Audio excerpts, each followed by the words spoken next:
Hi everyone, it's Killshot from 99 Dead, and this is The Walking Dead Season 9, Episode 9, 5 Best Scenes.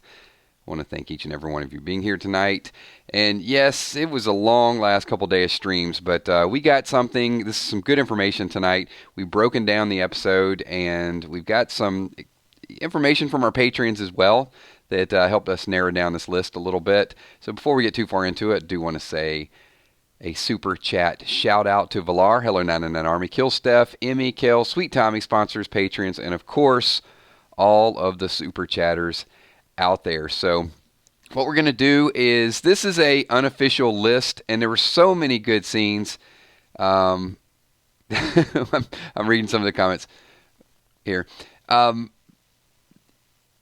got it down to about 8, and once I got it down to the 8, there were a few scenes that we did have to leave out, but if you guys think of something better, we can actually change it. We can substitute it. It's not an official list, so don't freak out if something that you chose is not on there. But let's jump right into it. So number 5, and let's get everybody to kind of join along and play along as well.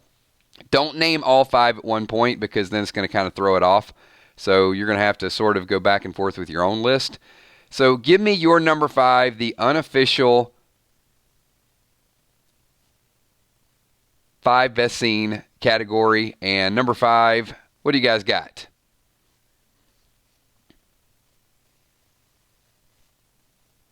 The knees and arrows.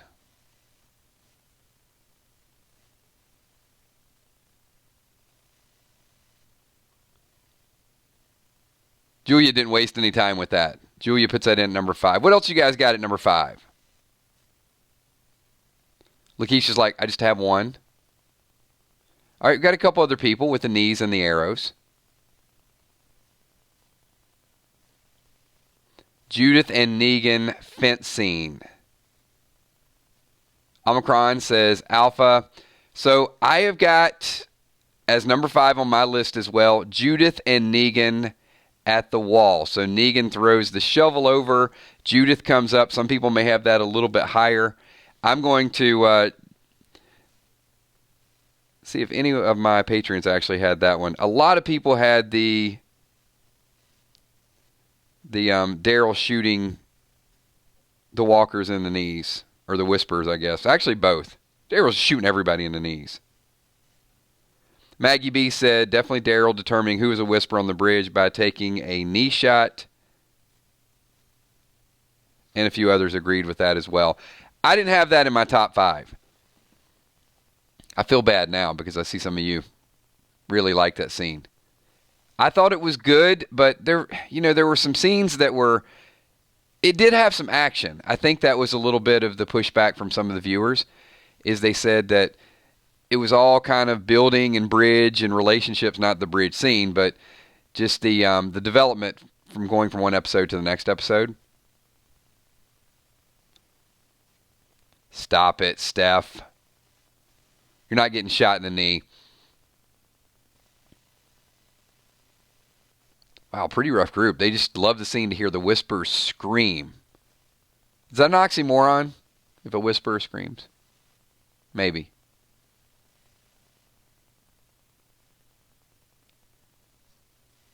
All right, let's move on to number 4. All right. Let me give you... Actually, give me yours. You guys give me your number 4. And then I'll give you mine as we do the countdown.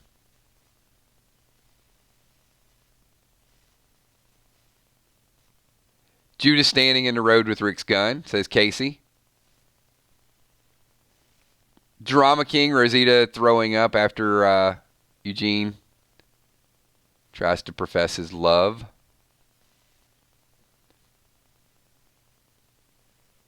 Derek says Rosita revealing she's pregnant. I had number 4, and I'll call on a few other people. Alpha throwing the arrow and saying the trail ends here.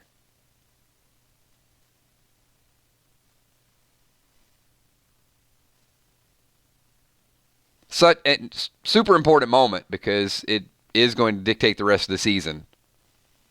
She's kind of sneaky, putting the arrows in the tree.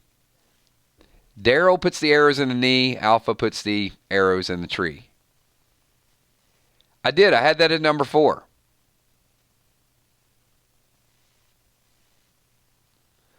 You know, drama, maybe not.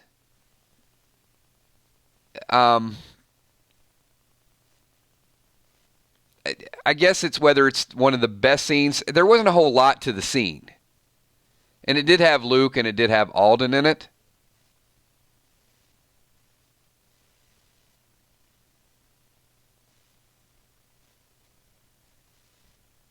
I said, you know, we can change the list around. Graylin says Negan. You know, this might have set a record for like most people throwing up in one episode. A few people had that really high. I had that number 2. Well, I'll give you the other 2 and then you can see, I guess, the method and the meaning. It's an important scene. Now, whether it was the best scene, I guess we can kind of debate that. All right, moving on. Let's get to number 3. And while you guys are doing number 3, we got Twin on Tour Q&A. Did you all see when Tara left the hatch? She walked around the corner and she shrugged her shoulders.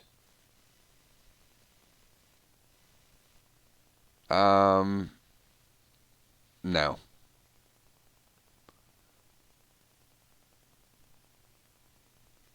I'm confused. I was reading the Q&A. She walks around the corner, shrugs her shoulders to crew writers, etc. Have another look. All right, I'll have to check it out. I kind of missed it. Derek says Judith and Negan on the road. Daryl putting the knife in Lydia's face. Ooh.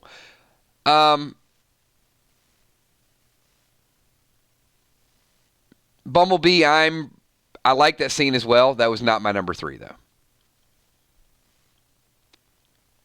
Drama King says number 3, Judith and Negan. Which part? There were some... You mean the bike scene or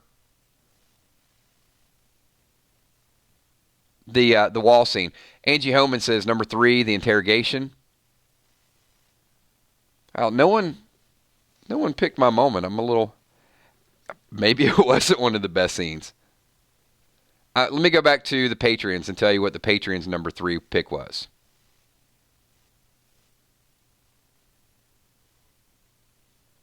They had the Daryl interrogation as the number 3 pick on the Patreon site. And several viewers chose that. It wasn't a super long scene, but I actually have it up on the screen. My number 3 moment was the Daryl and Michonne conversation.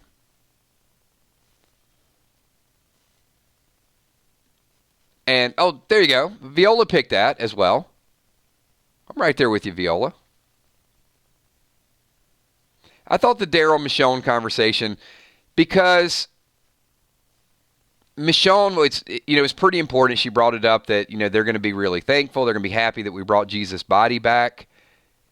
And then you kind of get the Daryl like, I wished I could have done the same thing for you. And Michonne says, I wished I could have done it for both of us. So there wasn't a lot to it, but I thought it was very impactful.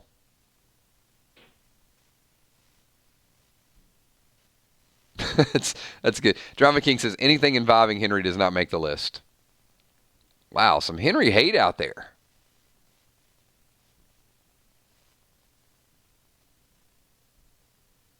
All right, we're winding down. So I think a lot of people that have not said these yet, I got a feeling our 1 and 2 is going to be pretty close. All right, my number 2 is what a lot of you guys have said for your number 3. So let me see what you guys got. Give me your number 2. We're down to the final 2 of the 5 best scenes. Now's the point where you start doing your recount and figuring out, hang on, there was another one I forgot. I hate when you get down to number 1 and you realize that you forgot like 2 or 3 scenes that could have been 3, 4, and 5. It's okay. Once we get all of them, we'll do a recount. Shane Yahtzee says Lydia reveals who she is number 2. Fluff says Alpha, the Alpha scene.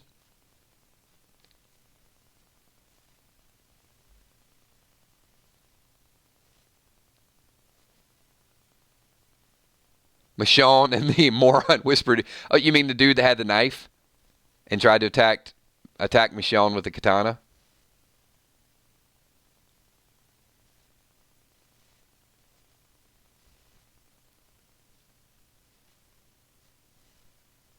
My number 2 is, many of you mentioned already, is the Daryl interrogation scene. It's probably a pretty long scene because it encompassed, I guess you could pick when they first were in the bridge or when she was in prison. There was a lot to it. So the Daryl interrogation really did last a long time. Leanne says when Daryl told Henry to shut it. Shut your mouth.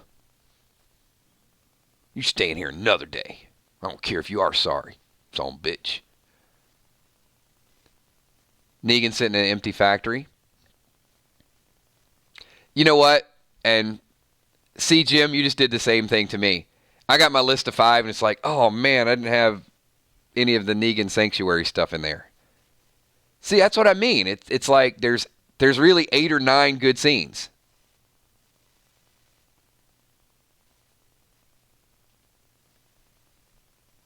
All right. And I think there's no... A lot of you are going to say the same thing here. Let's just throw it out there. The number 1 scene, the best scene from episode 9. A lot of people are talking about it over the internet. You guys have mentioned it in a couple streams. So give me your number 1 right now. I don't think that's going to change. Well, actually, there's 2. I think a lot of people are going to say Alpha. That's going to be up there.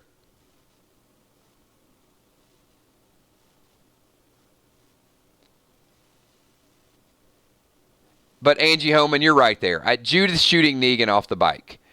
How many people have the Jugan, what the hell kind of word is that? Judith and Negan bike scene. Go ahead, hashtag. I don't care. You guys can hashtag Jugan.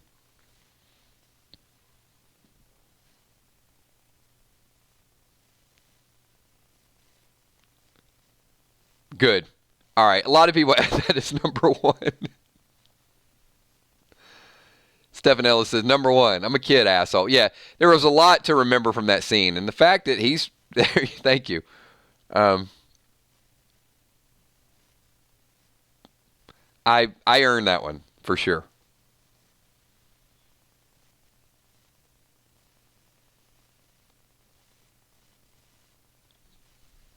Yeah, that was definitely impactful. I see a lot of you. So we can we'll review the list, and once we review the list, all right, I'm going to make up the rules as we go. Because this is the 5 best scenes. It's our video. It's not official, so we reserve the right to change the rules. Before we do that, before we start plugging and playing and doing those things, everybody do me a big favor. Slap that like button. Pike the like.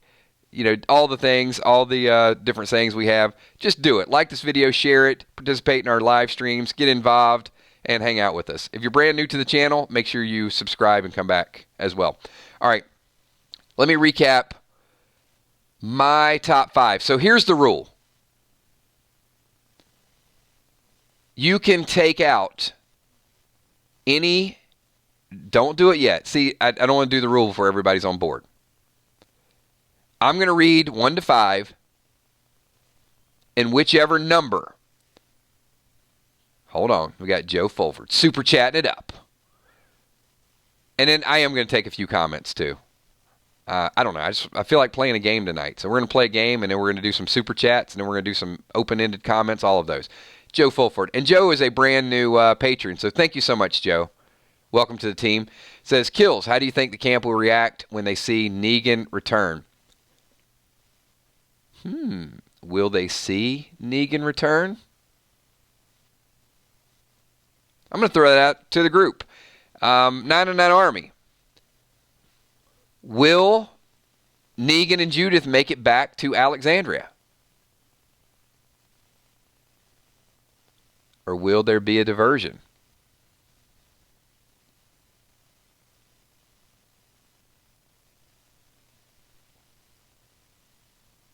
Deborah says yes. Viola says yes. A couple people saying no, I don't think so.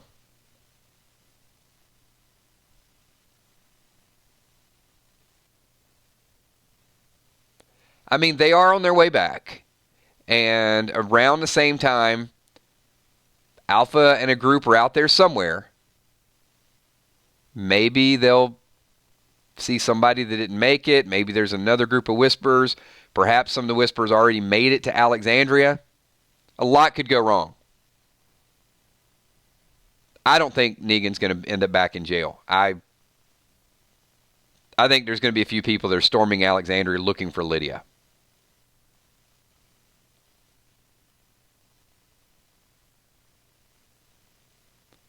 So, Joe, it looks to me like it's going to be one of those things where Negan's going to get maybe not immunity, but there's going to be other things going on, and the last thing that they're worried about is, hey, where's Negan? They're going to be just trying to survive. And who knows, maybe they could think that Negan got captured. Possibility, right? Thank you for that. Appreciate that super chat. And in a couple minutes, we're going to open up just for some general questions. So, the 5 best scenes. I'm going to read my top 5 from 5 to 1. And all of you have a very, very important task. We're not all going to agree. I understand. But you get to remove one of my top 5. We're just going to strike it down as if it doesn't even exist. And then we're going to put another scene in there. So here we go. Number 5, Judith and Negan at the wall when Negan's trying to escape. Number 4, Alpha says the trail ends here. Number 3, Daryl and Michonne having the moment talking about the search for Rick and thanking him for everything that happened. Number 2, Daryl interrogation. And number 1, Judith and Negan bike scene. So pick any one that you would like to see out of the top 5.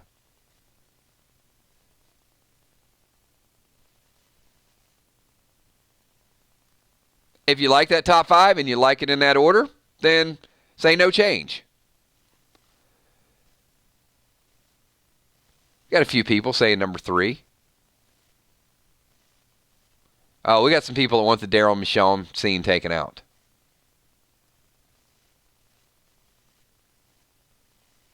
Some people are like, no change. They're all solid.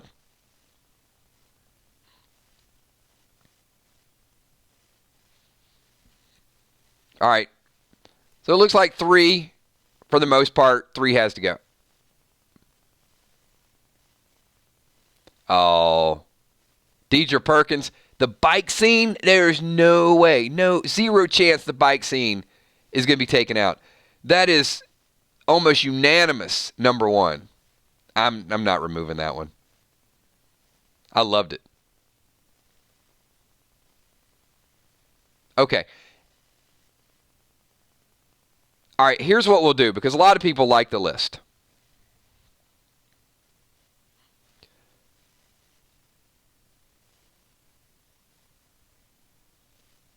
So there's only 2 options that I have that can replace our current number 3.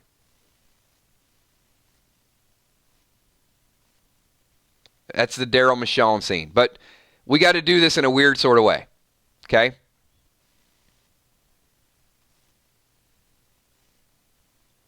So I'm going to give you 3 options to replace number 3. And I'm just going to read them out, and I'm going to label them 1, 2, 3. And then otherwise the list is going to stay the same. And some of you that said the original list should stay intact, you'll get the chance to kind of speak up with that too. So number 1, Daryl shooting walkers in the knee. All right, so that's going to be number 1. Number 2, Negan getting sick at the death site of Abraham and Glenn. And number 3, we'll keep it the same. Daryl and Michonne scene. So you got a choice, 1, 2, or 3. Number 1, if you think that the Daryl shooting walkers in the knee should replace the Daryl and Michonne scene, we'll do that.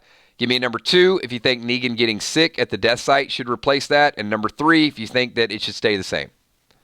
All right, we got some 1s up in here. Okay. So basically, if you say 3, it means that you're voting again for the original list.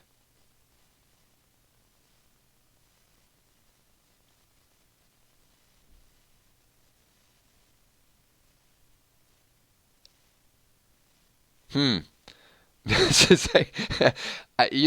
love people watching the playback and they see all these numbers and they think, is this some cryptocurrency code that's streaming along the side there? They have no idea what we're doing. It's a very imperfect type of survey. You know what? In real time, when the rules aren't known in advance, it's kind of the best I can do. All right, I'm going to say most of it were number 1s. So the Daryl and Michonne scene gets replaced with the Daryl shooting walkers in the knee, which is kind of cool because let me give you the top 5 list that my Patreons came up with. All right? Number 1, which was my number 5, they had Judith and Negan wall scene. That was their number 1. Their number 2 was the Daryl interrogation, and their number 3 was Daryl shooting him in the knee. So we're pretty close. They didn't have the Judith and Negan bike scene, which by and large, most people said that's number 1. So, yeah. All right, I'm going to run it back one more time, just so we know, and then we're going to hang out for a little bit more, and we're just going to take some open-ended questions, talk about the episode a little bit more, and some things that you guys liked, and some things that we can look forward to. All right, here we go. From 5 to 1, once again, and this is going to be the official signed, sealed, delivered. I don't ever think we're going to do something we all 100% agree on, but this is as close to a democracy as I think that you'll get. Number 5 was Judith and Negan, the wall scene, where Negan threw the shovel over and climbed out of Alexandria. Number 4 was the introduction of Alpha. Had some Luke conversation. You got a little bit of Alden and Luke back and forth talking about the singing. We got the arrows in the tree. Alpha says the trail ends here. Number 3, as a replacement, we get Daryl shooting walkers in the knee as number 3. Number 2 was the Daryl interrogation. And number 1 was the Judith and Negan bike scene. So you can see a lot of Judith, a lot of Negan, and a lot of Daryl. So that's where we're going to leave it, everybody. That is your 5 best scenes from Season 9, Episode 9.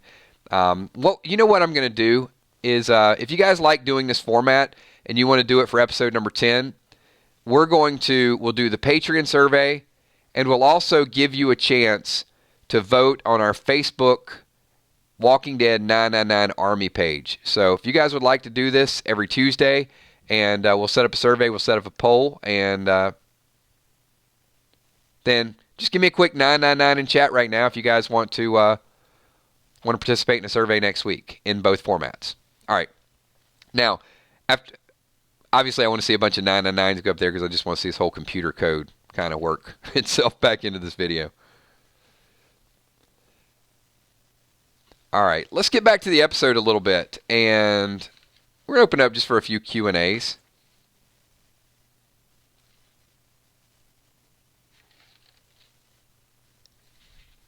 Good stuff. Kel, if you can just do me a favor and just put that as a takeaway for next week. And we'll leave it open-ended. Mike Reiser. Mike, you got too many 9s there. Oh, I see. You were dragging. It's like 8, 6, 7, 5, 3, 0, 9. Oh, and I see what you did there. That's pretty clever, Mike. Jenny, who can I turn to? All right, we're going to get back into the episode a little bit. So give me a few Q&As. Let's I guess, hey, here's an idea. How about the worst scene? I know it's like blasphemy, isn't it? We don't say worst scenes with Walking Dead. But as much as we liked everything, I don't think that we said what was kind of corny, what did you not like about the episode? That's a possibility. Sheila Mack, Q&A. Kills with Judith become friends with Negan. Sheila, she's already there.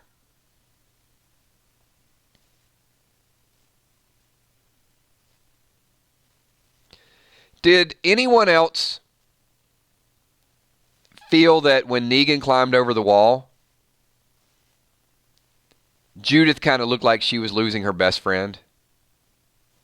Was that just me? I mean, I watched it like twice, and then I saw that scene a couple times because I thought it was an awesome scene.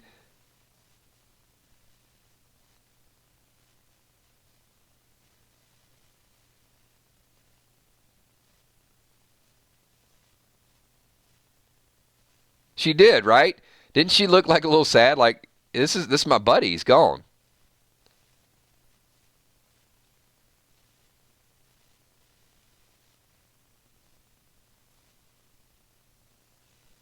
All right, and then as a follow-up to Sheila, why is Judith out there following Negan?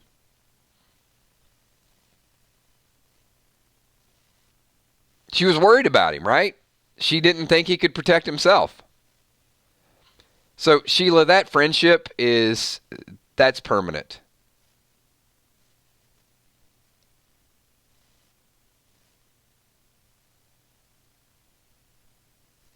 She's used to losing people, but, it's been a long time. And she knows that Negan's been locked up. And they even talked about it a little bit on Talking Dead. Like, he hasn't seen a walker in 7 years. So just checking on him, making sure he's okay.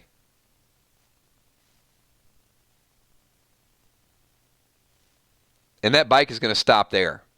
I mean, she's a good shot. She's not trying to kill him.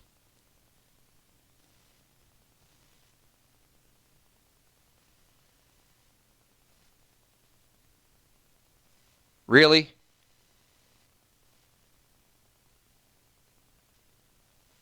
You know what? Wow.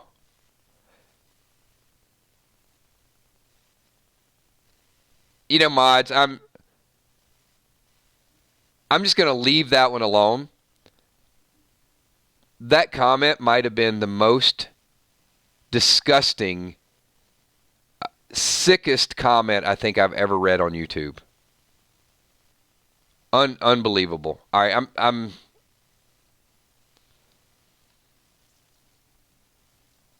just shocked. I am shocked. Wow. All right, moving on. Sorry, everybody. Thank God that person that's beyond trolling. Just I'm moving on with it. All I want to say, you, my friend, are a sad, sad, sick idiot.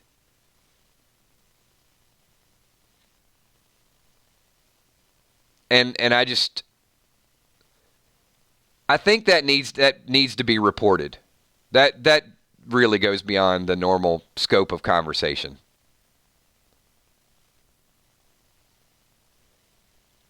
She's a kid, you little punk. I mean, seriously. All right. I'm sorry, Jason. I didn't mean to ruin your super chat. So here we go. Jason the Mixologist says, Kills. Who is watching Judith? How can they let her go out by herself? So, Jason, would you agree that Judith carrying this big gun out there, I mean, she's already proven herself that she saved Magna single-handedly. She stormed Magna's group in and said, I will vouch for them.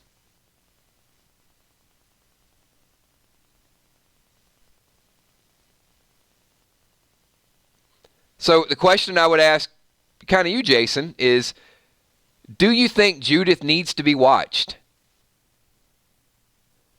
I mean, psychologically, there's probably still some things that she's growing, but she's certainly advanced. Like, this is her world. This is the world she's grown up in.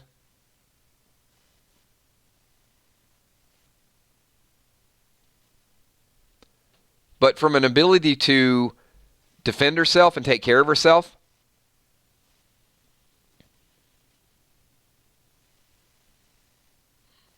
I don't think she needs anybody to watch her. Let's go back to the end of episode 8.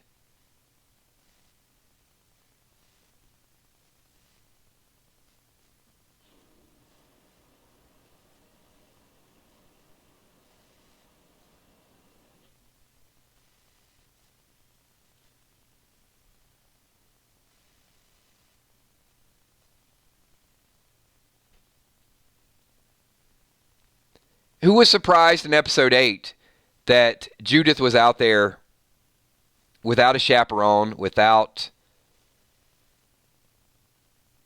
any type of supervision?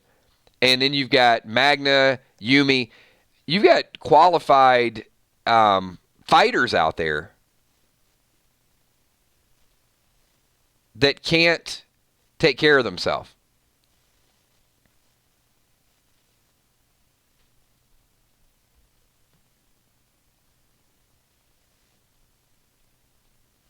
So one thing that I'm going to do, we don't do it often because it's going to continue to happen.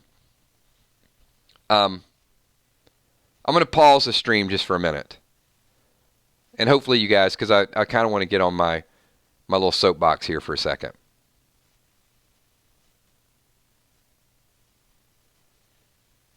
If you guys would kind of just grant me that. And I'm sorry for the people watching the playback. All right. So to this person, this Kingdom Hearts person, to the person that is putting 999 stuff up there, it's probably the same person we banned from another channel, BVB Army, that came up, has been blocked on about 20 different things. So let me say something to you.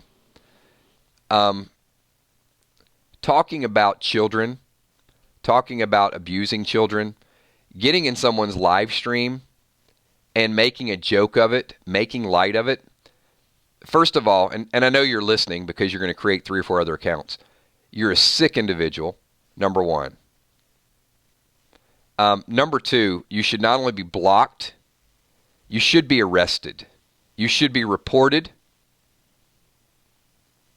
because there's nothing cute, there's nothing funny. You can go to school tomorrow and tell your little 10-year-old friends that, hey, I was in the middle of a live stream and there are a whole lot of Walking Dead fans and I got 2 or 3 minutes, but I hope they listen to it because I hope of all 3 or 4 of your sick friends that one of them actually changes their life for a positive and becomes something, because you and the 2 or 3 other ones are probably going to end up in jail. You're going to end up just as a complete waste of time. So if you want to continue to make alt accounts, you want to continue to interrupt someone's stream, your comments are blocked. But learn from it, grow up, hopefully. But there's nothing funny about what you're doing. All right, there's my 1 minute. From now on, guys, just block. But who knows? I just don't see the enjoyment in comments like that. Even if it's like a flare going off to like try to get attention.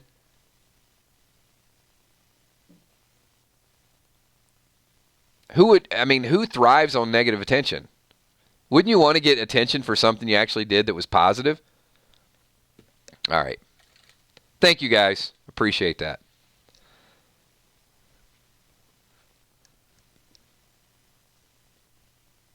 Yeah, I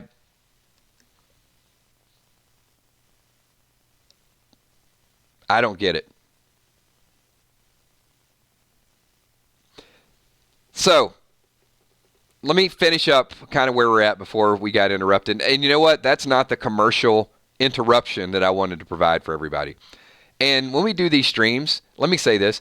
This is why I'm extremely thankful for the 99% of you guys who are just awesome that come in here and get involved and just make awesome comments. Yeah, we're not going to read it. The comment got blocked, but they were just sick comments.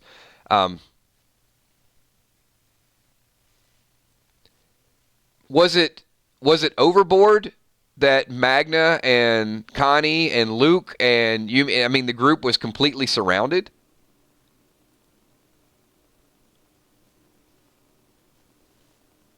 Did the writers, make it too much of an introduction of I'm Judith Grimes? Because if we play the story out, what happens if Judith doesn't? I was like, someone say Magna? What happens if Judith doesn't show up there?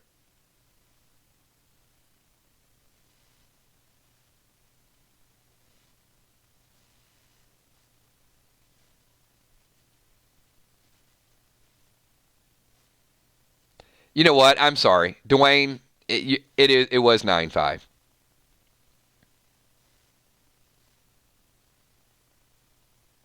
I said 9-8 mistakenly, and 9-8 was the Jesus scene. So yes, when Magna's group was introduced, you know why? Because I felt that should have been the mid-season finale. My bad.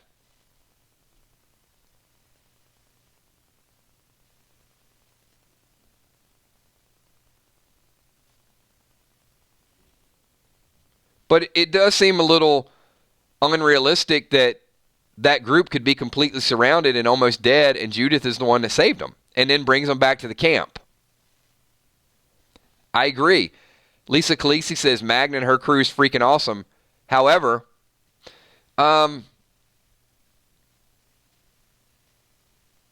the second time they were surrounded and they were in trouble was because Michonne would not give them their weapons right away. And they're like, we need our weapons to fight. Michonne, and finally, at the last minute, Michonne gives them their weapons. But prior to that, they were at a disadvantage. They were completely surrounded. And here's, this little girl with a gun that frees them all. I'm not saying it's bad because I love the moment. I love the introduction. I'm just saying that it did propel Judith to a brand new, heroic, invincible type of status. I mean, didn't it kind of give her a little bit of that Rick Grimes, a little bit of that Daryl Dixon, that little bit of that Michonne kind of mentality? Like, oh, there's nothing can slow her down.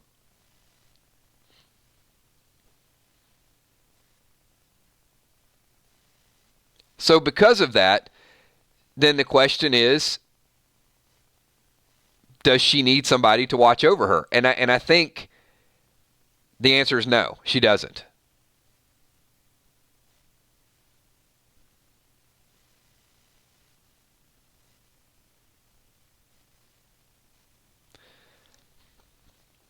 So here's a follow-up from we got Omicron says, at least we know she can handle the kickback from that gun. She did. Everybody kept saying, she shoots the gun, the kickback's going to knock her down. She did get a little bit of kickback, in the motorcycle scene.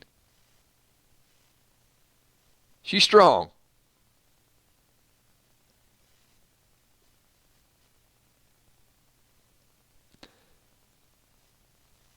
Those are the walkers. How do you think Judith will do with the whispers?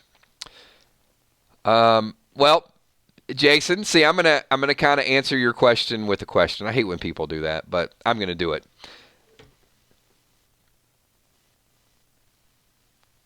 She shows all the resiliency and power of someone that can fight walkers and fight off things. So the question that I have for each of you, do you think that Judith is going to go through that moment where she acts 10? And it's just where she's in tears and she's just overtaken with emotion and she starts acting her age. You think we're going to see that moment where she kind of regresses a little bit and breaks down? She looks super tough, right? She's not afraid of anything. But is she going to go through this emotional recoil?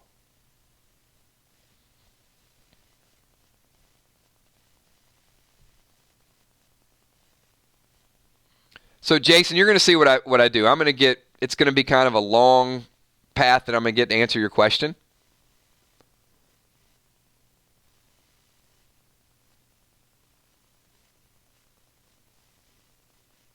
So you can see most, we're half and half. Some people are saying yes, some people are saying no.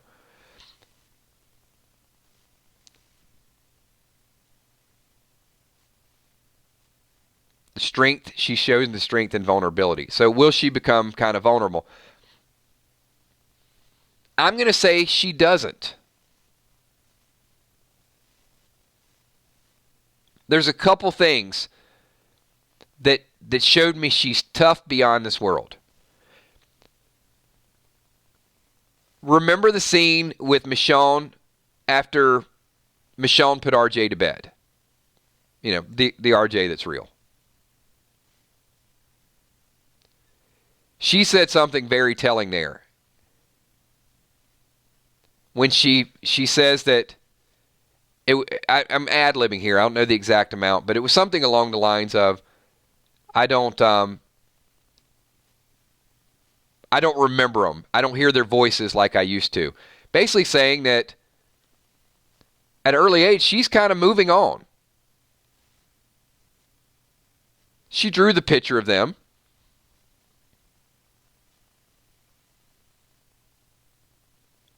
So you could see the memory, this is my family. We saw that in the last episode.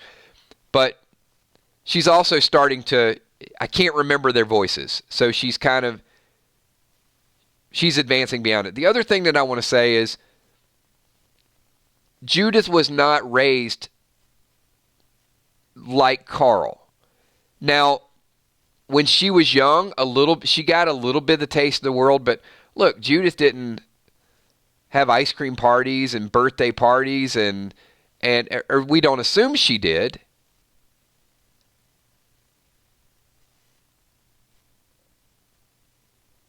And Joe Max, I think you got a good point. She understands that people die all the time. So where you typically have a lifespan of 70, 80, 90 years, I think Judith, it's probably like, okay, I've seen it.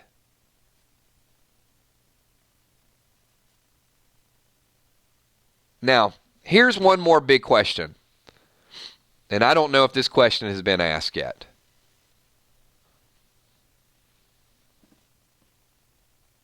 We're going to have a 999 Dead exclusive. I think this is going to be a question that's going to make you take a step back and say, wait a minute. All right. Let me know if you guys are ready for it. Because we don't know what happens, but we know that the toughness, the psyche of Judith could be affected by a lot of things.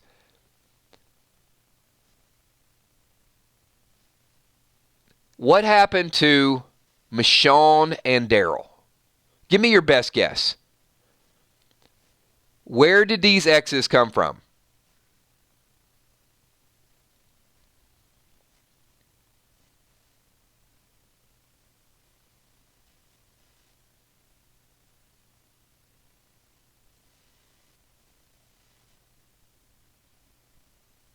A lot of thinking going on right now. Mean strangers?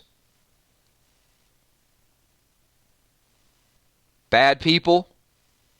Held captive and branded? Bad people? So a lot of people think it's a bad group, right?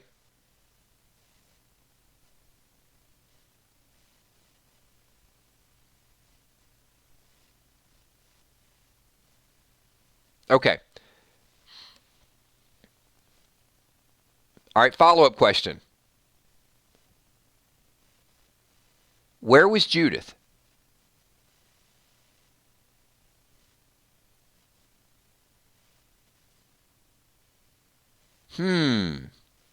Anybody thought about that yet? What did Judith see?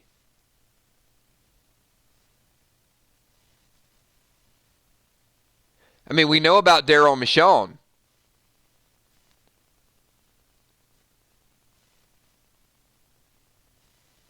Did she see this torture?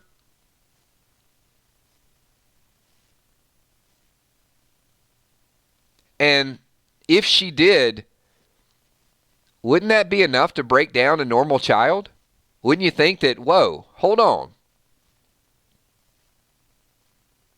What was Judith like 5, 6, 7, 8, 9? Whenever this happened, probably not a private type of thing. If this was something where people came in and they were tortured.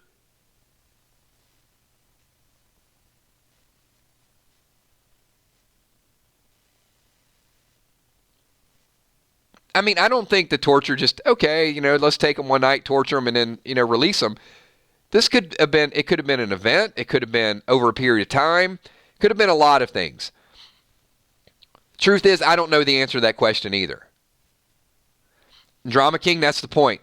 Not just Judith, but everyone else for that matter, where were they?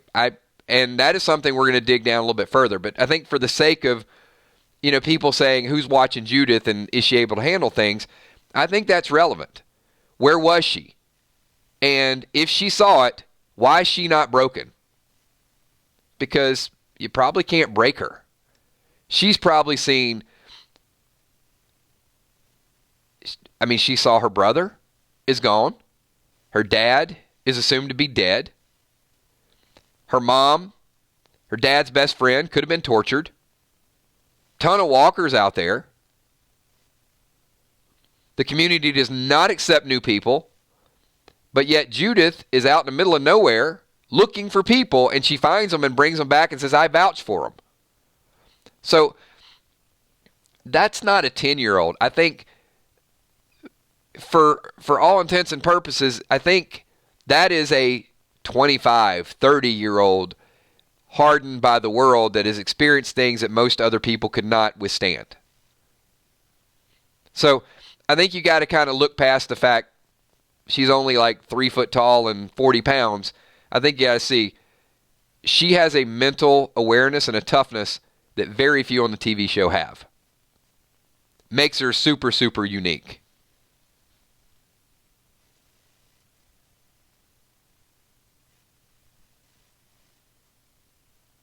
And Grandmaster Plex, I certainly think Judith is kind of pushed into that Clementine role. No doubt about it.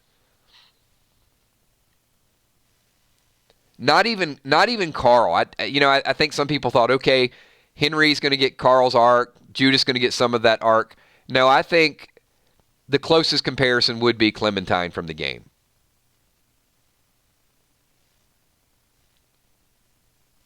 And Melody, could I don't know that Negan is Lee per se, but some of those characteristics. But Negan's going to be Negan. Just a whole different viewpoint and a whole different transition.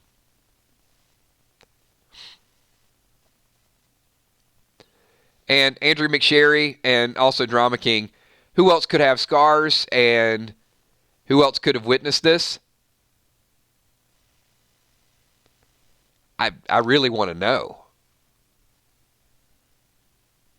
I'm pretty excited about what we would have thought at one point to be a filler episode when we get to 14. Because there's going to be a lot of stuff that's going to go down in 13. There's going to be the fair. And we're going to be on edge about what Alpha's doing. But I also think we're going to be okay with taking a break because this whole Scar thing and this flashback is a big deal. What caused the big rift between Maggie and Michonne? What did the kingdom know? Were they attacked and they didn't get there in time to help? Did Alexandria blame people?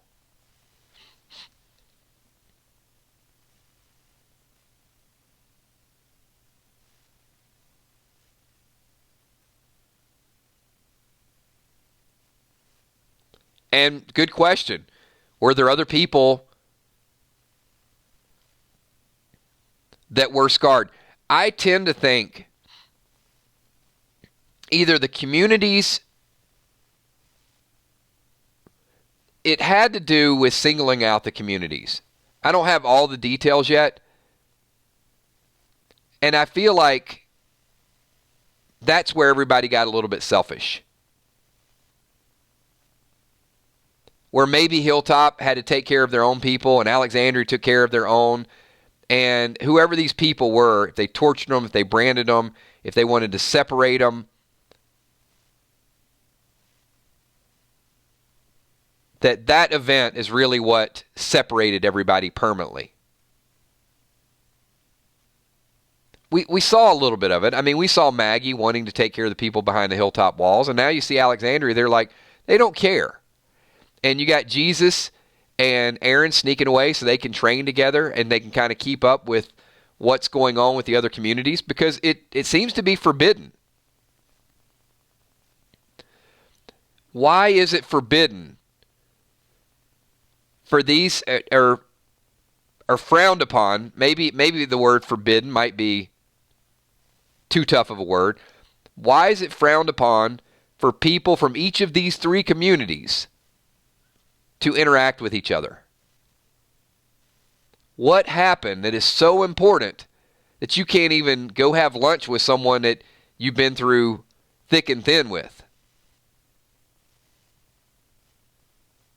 Right? I mean, Aaron's not coming back. Hey, Michonne, how's it going? Good. What'd you do today? I went up toward Hilltop. Was training with Jesus a little bit. We had a few sandwiches. Oh, cool. How's he doing? He's doing fine. Good. What are you doing next Thursday? I'm going to go up and see him again. Might head over by Kingdom, see how Carol's doing. There's none of that.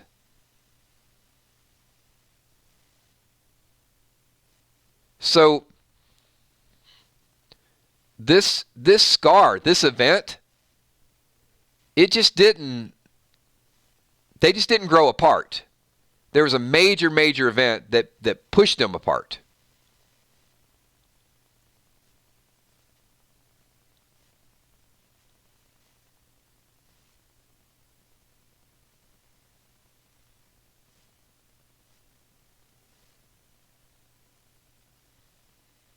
Betrayal between the groups. It's all kind of speculation, but we do have fun speculating. All right, so I'll do it. Somebody betrayed the community, whether it was some of the leftover band of saviors, whether it was a whole different group that came in. And I just feel like Alexandria took the brunt of it.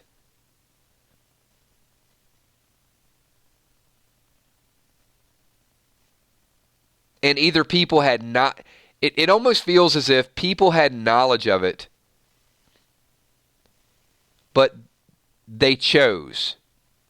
They chose to take care of their own and defend their own four walls and not help what was going on. That's kind of what I feel about it.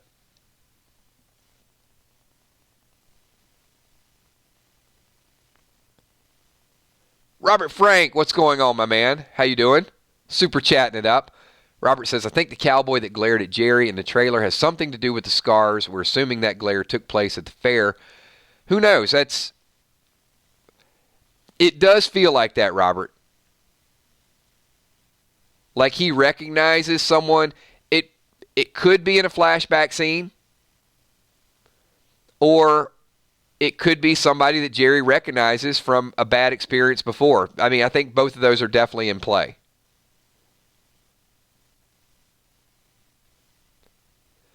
But assuming he was just from the fair, I think that's before people even knew what Beta looked like.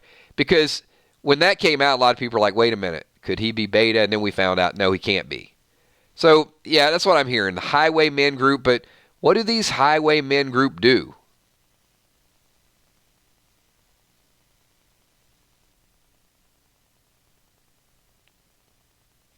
But if he was involved in that in some way,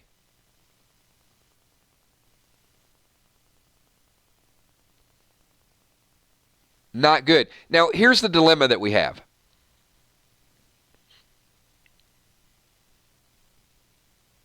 And I could probably take this for another hour just with this dilemma, but we won't.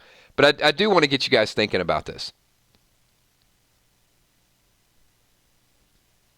What's worse? Let's say this guy was from a group called the Highwaymen, and I don't have validation of that, but let's just say. And they came into Alexandria, and they betrayed Michonne and Daryl and the group. Wouldn't that kind of... I know it's tough to put that in episode 14. Wouldn't that kind of make them one of the most hated groups of all time? More hated than Negan, more hated than the governor, more hated than the Whispers. Because here's why. If a group just comes in and they immediately betray you, well, they're all about deception, they're all about deceit, they're all about taking over.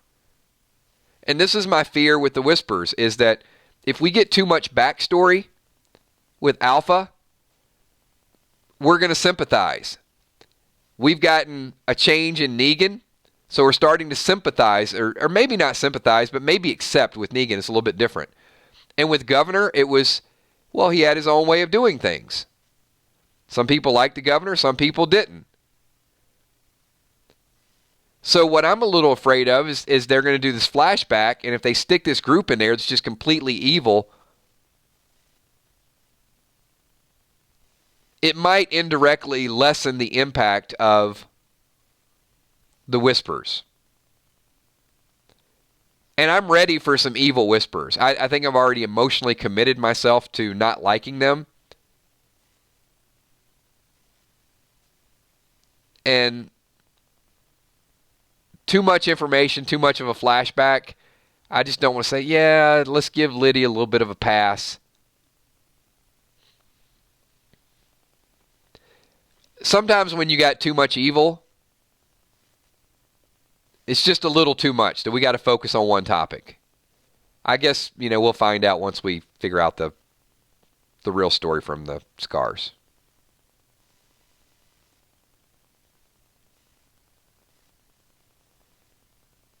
Judy versus Lydia fight.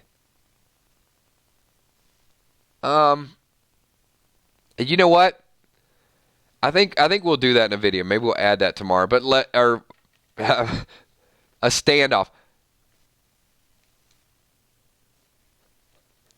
All right, let's get a little taste of it tonight. So Carol versus Alpha, and we're going to wind this down. We're at 58 minutes.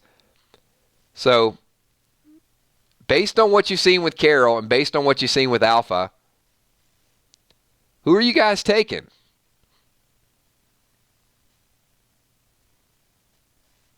Carol versus Alpha.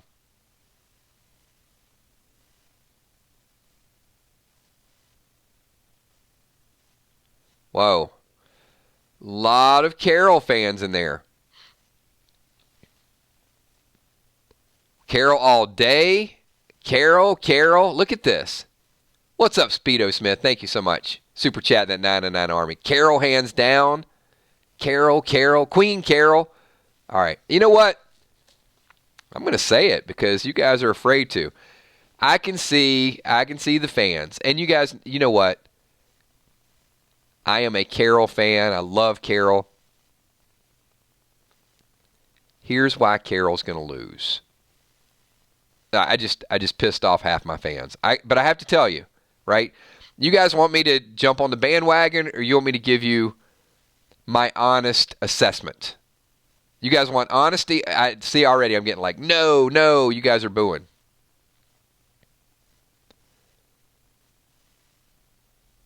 I'm going to tell you why Alpha would kill Carol. Hold on. Honesty. Some people want honesty. All right, I'm going to let them wind down a little bit.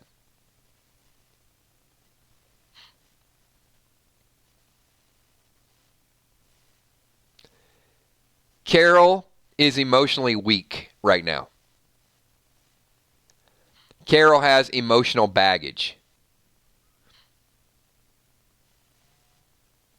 I'm talking about current state of mind. Alpha does not have the same emotional commitment. Alpha cares about Lydia. But Alpha has a different method about she's violent. She will not hesitate.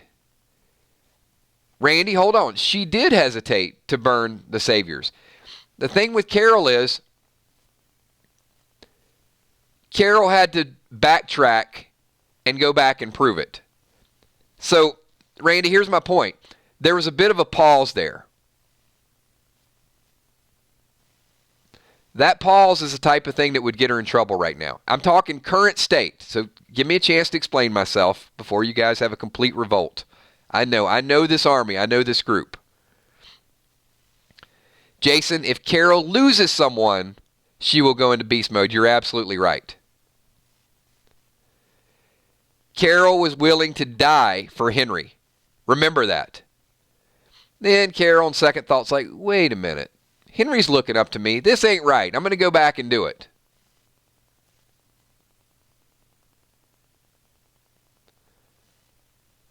So right now, Carol's not dangerous.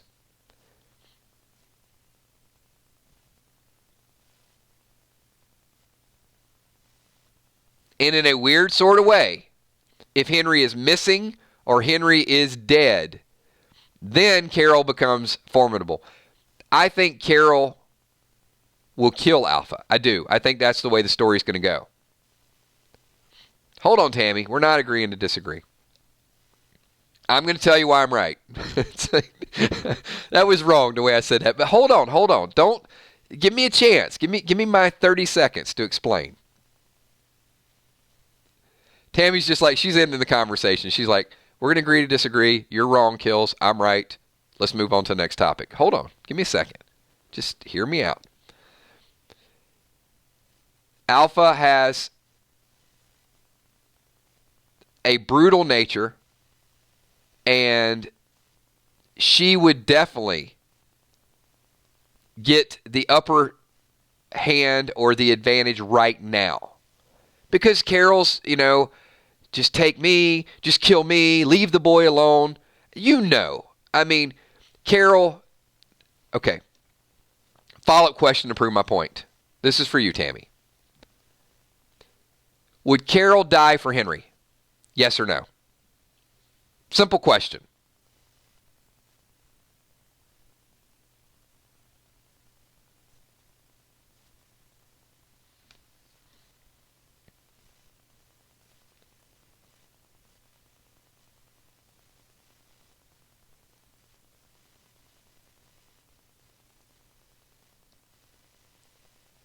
All right. Would Alpha die for Lydia? I mean, you guys know how this works. You know the answer to this question. Is Alpha going to sacrifice her way of life, everything she's built up for her daughter? No, she's not. She cares about Lydia. She will not die for Lydia. She will not take Lydia's place. It'll derail what it is that she's trying to do.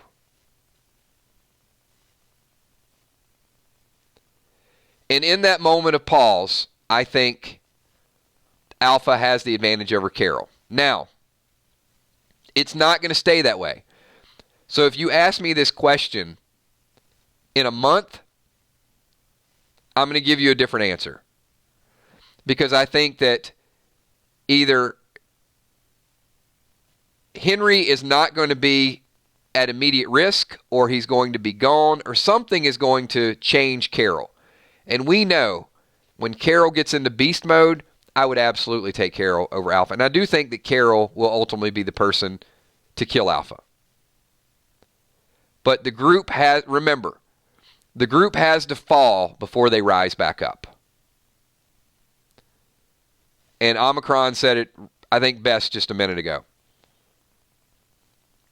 Alpha is going to do some things that you're going to need to see some humanity out of her, because it's going to be brutal and it's going to be vicious.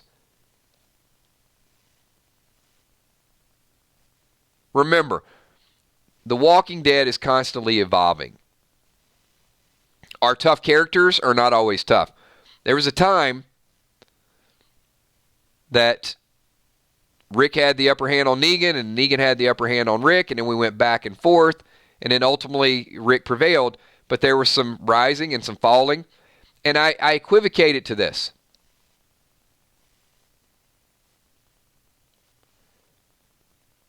What was preventing Rick from killing Negan?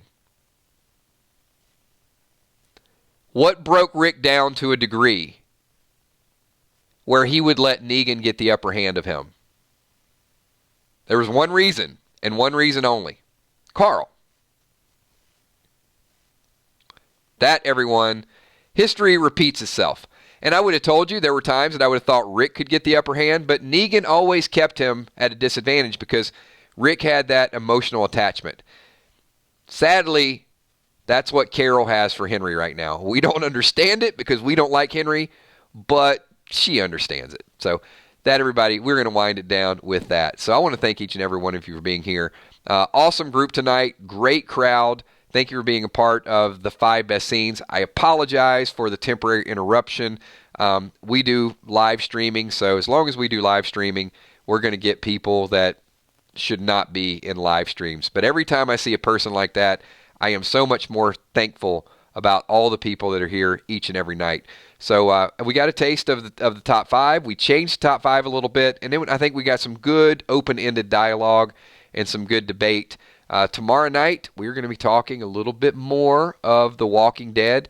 So we might do, I think we'll do some predictions for this week's episode before we get to spoilers. So to give us a chance to talk about what we think is going to happen based on the teasers, the trailers, information that is common knowledge.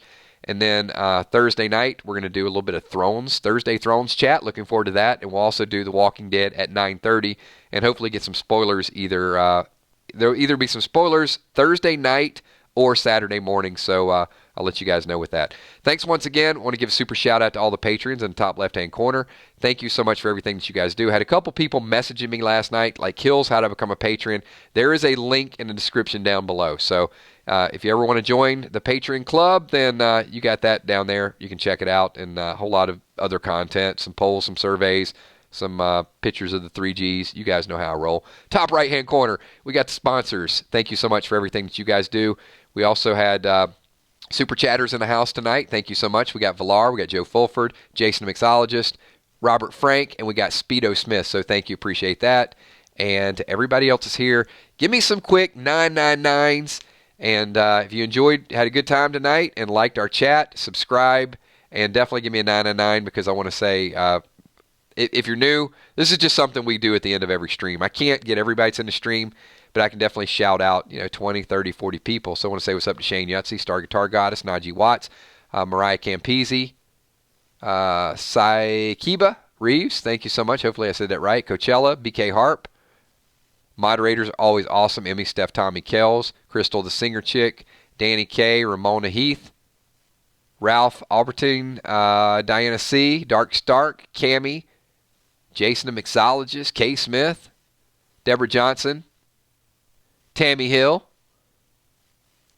Tammy Hill said it's a great stream tonight. Tammy, I didn't think it was that good of a stream, but you and I are just going to agree to disagree. I love you guys. Thank you so much. I had a good time hanging out with you guys too. Crazy Net, Samantha Coombs, Lee George, Kelly Golan Zenier, Kathy Parker, Ron Burgundy Moore, Janet C, Anna Demo, JBB, Kay Hensley. Thank you, everybody. Corey Whittington, thank you. Lisa Khaleesi, appreciate you. Thanks for being here. Hippo in the house, Joe Marks, thank you. Or I'm sorry, Joe Max. Sorry, I gave you an extra R there, Joe. My bad. Howling Wolf, thank you. Becca Briggs, Amanda McGinnis. RJ, what's up, RJ? Thank you so much. Andrew McSherry, thank you. Moderator's doing an awesome job.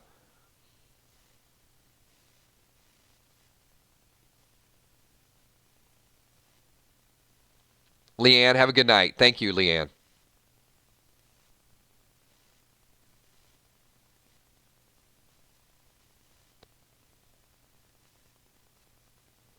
J-Rods, yes, it has. So the opening minutes, thank you for that. We did check that out. We'll talk about that a little bit tomorrow night as well when we do our predictions. And we can't really talk about the predictions without talking about what we know. So we got the sneak peek, we got the teasers, we got the trailers, and we got the opening minutes. So I think we can come up with a good balance. Thank you, Mish. Appreciate that. Bumblebee Brown, thank you. Have a good night. Sheila Mack as well. And to everybody I missed, I'm going to do one big shout out. Julia Drums, thank you. If I ever miss you in a shout out, just because there's a whole lot of names streaming up there, please don't take it personally and shoot me a message. So, and I will give you a shout out. You know what? I don't feel comfortable closing down a stream with an alpha voice. So, I'll give you guys some alpha in the next stream. You're going to love alpha this season. All right, everybody. Thanks. Have a good night. I'll see you tomorrow at 9:30. Peace.